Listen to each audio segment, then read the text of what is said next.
जननी जन्म सौख्याणां वर्धने कुलसंपदां पदवी पूर्व पुण्यानां लिख्यते जन्म पत्रिका गजाननं बोधगणादिसेवितं कपित्तजम्बो फलसारपक्षितम् उमासुतं सोह विनाशकारणं नमामि विघ्नेश्वर पादपङ्कजम् आदित्याय च सोमाय मंगलाय बुधाय च गुरुशुक्र शनिभ्यश्च राघवे केतवे नमः माता पिता துணை கொண்டு நவகோள்களுடைய துணை கொண்டு உலகெங்கும் வாழக்கூடிய நெக்ஸ்ட் ஜென் நேயர்கள் அனைவருக்கும் வணக்கம்.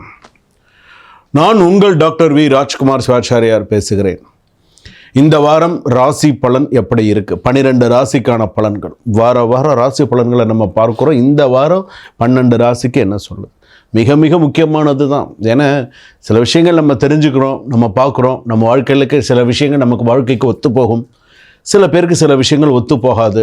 அதுக்குன்னு சொல்கிறது சரியில்லாமல் இருக்குமா? சில பேருக்கு அது பழிக்கும். அதாவது நம்ம சொல்கிறது ஜென்ரலாக இருக்கும், ஆனால் அதுவே சில பேருக்கு பழிக்கும். சாமி நீங்கள் சொன்னது மாதிரி எனக்கு இருந்தது அப்படின்னு சொல்லுவாங்க. அதனால தான் சில நேரத்தில் நம்ம கோவிலில் சாமி கும்பிட்றது, சில விஷயங்கள்லாம் நம்ம செய்யணும் பண்ணணும் அப்படிங்கிறது. நாம் செய்யாததை நாள் செய்யும், நாள் செய்யாததை கோல் செய்யும். அவன் அருளாலே அவன் தாழ் பணிந்து. மாணிக்கவாசக பெருமாள் சொல்கிற மாதிரி சிவபுராணம்லாம் அவ்வளோ ஒரு விசேஷமான ஒரு விஷயம். அப்போ இந்த நவகோள்கள் அப்படின்னு சொல்லும்போது மேஷ ராசியிலிருந்து மீன ராசிக்கு இந்த 12 ராசிக்கெல்லாம் எப்படி இருக்குது, இந்த வாரம் எப்படி இருக்கும், திங்கட்கிழமையிலேருந்து ஞாயிற்றுக்கிழமை வரைக்கும் எப்படி இருக்குது அப்படிங்கிறத ராசி பலன்கள் சொல்ல போகிறேன். சில விஷயங்கள்லாம் ஹைலைட் பண்ணி சொல்லுவேன். வேலை விஷயங்கள்லாம் எப்படி இருக்கும், குடும்பம் எப்படி இருக்கும், மாணவிகள் உங்களுடைய கடன் விஷயங்கள், திருமண விஷயங்கள், கோர்ட்டு கேஸ் விஷயங்கள், எதில் கவனமாக இருக்கணும், எப்படி இருக்கும், என்ன விஷயங்களுக்கு வரப்போகுது, என்ன விஷயங்களுக்கு வராமல் தட்டி போகும், எல்லா விஷயத்தையுமே உங்களுக்கு ஹைலைட் பண்ணி நிறைய விஷயங்கள் நான் உங்களுக்கு சொல்ல போகிறேன். ஆனால் அதை நீங்கள் கேட்கும்பொழுது எங்கேயுமே நீங்கள் ஸ்கிப் பண்ணாமல் பார்த்தீங்கன்னா தான் உங்களுக்கு கடைசி வரைக்கும் தெரியும். ஒரு வீடியோ பார்த்தீங்கன்னா கூட எங்கேயுமே ஸ்கிப் பண்ணாமல் அப்போ நடுவில் ஒரு ஸ்லோகம் சொன்னால் கூட உங்களுக்கு தெரியும். ஓ சாமி இந்த ராசிக்கு இந்த ஸ்லோகம் சொல்லி கொடுத்துருக்காரு, இந்த ராசிக்கு இந்த வாரத்துக்கு இந்த விஷயத்த சொல்லி கொடுத்துருக்காரு அப்படிங்கிறது உங்களுக்கு தெரியும். வாங்க வீடியோக்குள்ளே போகலாம். 12 ராசி பலன்களை நம்ம பார்ப்போம். மேஷ ராசி நேயர்களே, இந்த வார ராசி பலன் உங்களுக்கு எப்படி இருக்குது? திங்கட்கிழமையிலேருந்து ஞாயிற்றுக்கிழமை வரைக்கும் உங்களுடைய ராசி பலன்கள் எப்படி இருக்குங்கிறது நம்ம பார்க்க போகிறோம். இந்த வாரத்தில் மேஷ ராசிக்கு நான் சொல்லக்கூடிய ஒரு விஷயம், மேஜராக ஒரு முடிவு எடுக்க போகிறீங்க. தெரிஞ்சு போச்சு, மேஜராக ஒரு முடிவு, நல்ல முடிவு எடுக்க போகிறீங்க. மேஜராக ஒரு முடிவு. அந்த முடிவு சில பேருக்கு சாதகமாக இருக்கும், சில பேருக்கு பாதகமாக இருக்கும். நான் சொல்ல வர்றது உங்களுக்கு நல்லா புரியும்னு நினைக்கிறேன். திங்கட்கிழமையிலிருந்து சில புதிய மாற்றங்கள், மணி ஃப்ளோ, ரெஸ்பெக்ட், சப்போர்ட் எல்லாமே உங்களுக்கு இருக்குது. ஆனால் இந்த ஒரு விஷயம் இருக்குது, மேஜர் டிசிஷன் இருக்குது, அது கன்ஃபார்ம். ஆஃபீஸில் உங்களை மதிக்கும் நிலை அதிகரிக்கும். இவ்வளோ நாள் உங்களுக்கு ஒரு சரியான ஒரு ரெகக்னேஷன் இல்லாமல் இருந்துன்னு வச்சுக்கோங்களேன், அந்த இடத்த நீங்கள் தக்க வச்சுருவீங்க. பெண்டிங் வேலைகள் எல்லாம் அப்ரூவல் ஆகும், சீக்கிரம் அப்ரூவல் ஆகும். ஜாப் சேஞ்சஸ் யோசித்தால் இந்த வாரம் சரியான வாரமாக இருக்கும். ஜாப் சேஞ்சஸ் பற்றி நீங்கள் யோசிக்கிறீங்களா? வெளியில் வேறு இடத்துல பேப்பர் போடணும்னு நினைக்கிறீங்களா? ஜாப் மாறணும்னு நினைக்கிறீங்களா? திஸ் இஸ் ரைட் வீக் நீங்கள் ப்ராசஸ் பண்ணுறதுக்கு. சரியா? அடுத்ததாக பிஸ்னஸுக்கு பார்த்தீங்கன்னா அன்எக்ஸ்பெக்டட் ப்ராஃபிட் கண்டிப்பாக இருக்கும். ஸோ கவலைப்படாதீங்க. பார்ட்னர்ஷிப் இஷ்யூஸ்லாம் கிளியர் ஆகிடும், கவலைப்படாதீங்க. நெகட்டிவான சில விஷயங்கள் இருக்குது, ஸ்மால் ஆர்கியூமெண்ட்ஸ் அவாய்ட் பண்ணிக்கோங்க. டாக்குமெண்டேஷனில் மிஸ்டேக் பண்ணிடாதீங்க.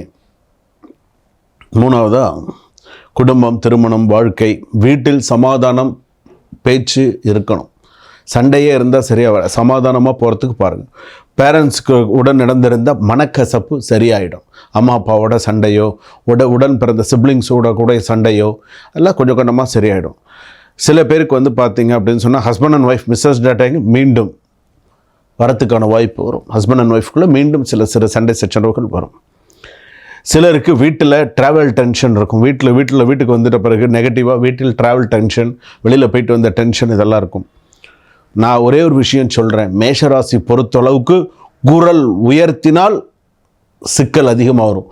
குரலை உயர்த்தி பேசாதீங்க, நார்மலாக பேசுங்க. கத்துறதுனால ஒன்றும் ஆகிட போகிறதில்ல, புரிஞ்சுக்கோங்க. எப்படி இருக்கணும்னு உங்களுக்கு தெரியும், நான் சொல்லணுங்கிறது இல்லை. ஆனால் சில விஷயங்கள் நான் இந்த வேர்டிங்லாம் நான் எதுக்காக இந்த மாதிரி குறிப்பிட்டு சொல்கிறேன்னு, குரல் உயர்த்தி பேசாதீங்க, அப்போ அந்த இடத்துல சில பிரச்சனைகள் வரும் அப்படின்னு அர்த்தம். அப்போ நீங்கள் புரிஞ்சு நடந்துப்பீங்க நான் நம்புகிறேன். ப்ராப்பர்ட்டி ரிலேட்டடாக நல்ல தகவல் வரும். டிரைவிங்கில் எக்ஸ்ட்ரா கேர்ஃபுல்லாக இருக்கணும். லாங் ட்ராவல் ரொம்ப லக்காக இருக்கும். ஹார்ட் ரிலேட்டட் இஷ்யூ வரதுக்கான வாய்ப்புகள் இருக்குது. ஸ்லீப் டைம் பேலன்ஸ் பண்ணுங்கள். ஹெட்டேக் இருந்தால் சில நேரத்தில் வந்து பார்த்திங்கன்னா மொபைல் பார்க்குறது, சில விஷயங்கள்லாம் ரொம்ப நேரம் பார்க்காதீங்க. கிட்ட வச்சுட்டு பார்த்துட்டு ரொம்ப நேரம் தலைவலியோடு பார்த்துட்டு இருக்காதீங்க. கான்சன்ட்ரேஷன் வந்து பார்த்திங்கன்னா கொஞ்சம் பீக்கில் தான் இருக்கும். அதே போல் ஃபாரின் ஸ்டடீஸ் நியூஸ்லாம் நல்லபடியாக இருக்கும். ஆனால் நான் ஒரு விஷயங்கள் சொல்கிறேன், கோபத்தில் எந்த முடிவும் இந்த வாரத்தில் எடுக்காதீங்க.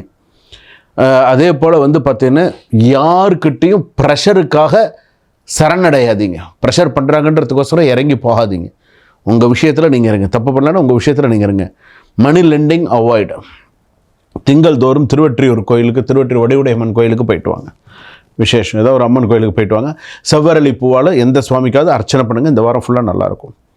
அதே போல் வந்து பார்த்திங்க அப்படின்னு சொன்னால் பஞ்சமுக ஆஞ்சநேயர் இருந்தார்னா ஆஞ்சநேயருக்கு நெய் தீபம் ஏற்றுங்க. இந்த வாரத்தில் இதெல்லாம் உங்களுக்கு நல்லது. முருகப்பெருமானுக்கு எலுமிச்சம்பழ தீபம் போடுங்க. முருகப்பெருமானுக்கு ஒரு எலுமிச்சம்பழத்தை 2 வெட்டி 2 பக்கமும் கூட வைங்க, தப்பு கிடையாது. வீட்டில் மேஷராசிக்காரர்களை இது உங்களை உயர்த்த போகக்கூடிய சில வாரங்களாக இருக்கும். எடுக்கும் ஒவ்வொரு முடிவிலும் தெய்வ ஆசீர்வாதம் நிச்சயமாக உங்களுக்கு இருக்கும். ஸோ உங்களுக்கு எதை பற்றி நீங்கள் கவலைப்படாதீங்க. சக்ஸஸ்ஃபுல்லான ஒரு லைஃப் உங்களுக்கு இருக்குது. அடுத்தடுத்த விஷயங்கள் சக்ஸஸ் பண்ணுவீங்க. இந்த வீக்கில் சில விஷயங்கள் கவனமாக இருங்க. ஷேர் மார்க்கெட்டில் கவனமாக இருங்க. அடுத்தடுத்த விஷயங்களை கவனமாக இருங்க. உங்கள் கூடையே இருந்து குழி தோண்டி சில விஷயங்கள் பண்ணணும்னு நினைப்பாங்க, அவங்கக்கிட்டையும் கவனமாக இருங்க. சரிங்களா? சுபம், வாழ்க வளமுடன். இதுவரையில் நாம் பார்த்தது 12 ராசிகளுக்கான மேஷராசியிலிருந்து மீனராசி வரையில் இருக்கக்கூடிய பலன்களை நம்ம பார்த்தோம். இது எல்லாமே பொதுவான பலன்கள். இந்த பொது பலன்களை வைத்து சில பேருக்கு இந்த பொது பலன்களை 90-95% வரைக்கும் சில பேருக்கு சரியாக இருந்திருக்கும். சில பேருக்கு ஒரு 5% சரியில்லாமல் இருந்திருக்கும். உங்களுடைய சுய ஜாதகத்தை அனுப்பி கொடுத்து, ஜென்ம ஜாதகத்தை அனுப்பி கொடுத்து, உங்களுடைய ஜாதகம் உங்கள் கையில் இல்லையா, name, date of birth, time, place of birth, அப்பா அம்மா பேர் எல்லாம் அனுப்பி கொடுத்து, கீழே டிஸ்கிரிப்ஷனில் நம்பர் இருக்குது, ஒரு டைம் வாங்கிக்கோங்க. நான் ராஜ்குமார் சுவாமிஜி கிட்ட பேசணும், டாக்டர்கிட்ட பேசணும் அப்படின்னு சொல்லி ஒரு டைம் வாங்கிக்கோங்க. ஒரு டைம் ஃபிக்ஸ் பண்ணிட்டு என்கிட்ட ஒரு 30 மினிட்ஸ் ஒரு 45 மினிட்ஸ் பேசுனீங்கன்னா தான் உங்களுடைய கர்ம வினை என்ன, உங்கள் ஜாதகம் என்ன, உங்களுடைய விஷயங்கள் என்ன, உங்களுடைய இந்த அடுத்து வரத்து இப்போ நம்ம பார்க்கக்கூடிய இந்த 2026 நமக்கு எப்படி இருக்கும், என்னென்ன சூழ்நிலைகளை, என்னென்ன மாற்றங்களை நம்ம அனுபவிக்கணும், எல்லா விஷயங்களும் நம்ம தெரிஞ்சுக்க முடியும். சரிங்களா?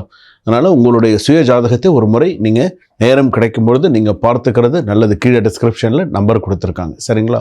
சுபம், வாழ்க வளமுடன், வளருக ஞானத்துடன்.